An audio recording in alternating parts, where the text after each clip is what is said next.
knee replacement is an excellent procedure, just like the hip, in that they get rid of pain. In fact, that's the only thing the arthroplasty or joint replacement procedure does, is get rid of pain.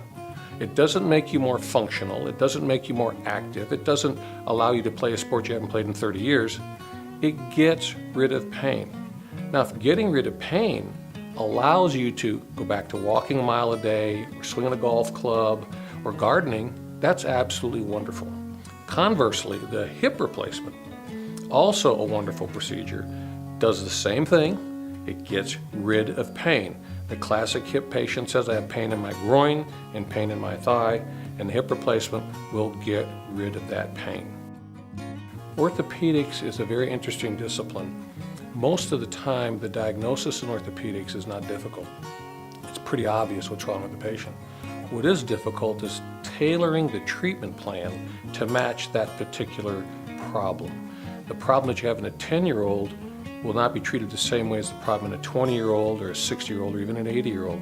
My strength is in the ability to figure out, here's the problem, what are the 4 things we can do for the patient, and which is probably the optimum one, both in terms of the result and has the minimal amount of risks for the patient. But after educating the patient, I give them the options, and frequently there's maybe 2, 3, or 4 things that you can do. My goal is to make sure that the patient chooses a safe option. I'm available.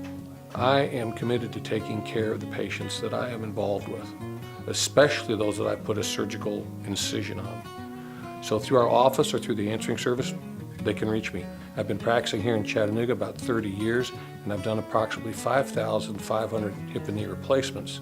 So I have a lot of patients I continue to follow on an annual or biannual basis, and they come in to be looked at to make sure their implants are functioning properly, not showing a lot of wear, and they frequently have another hip or another knee that requires either medical or surgical intervention. Once you develop that relationship with the doctor, let the doctor decide which implants he's going to use, whether it's a Smith & Nephew or a Johnson & Johnson or DePuy or Biomet. Let the doctor decide. If you have confidence in the doctor, he will pick the one that's most appropriate for you. And the same goes for surgical approach, especially around the hip. There's a lot of discussion now about different ways to get into the hip joint.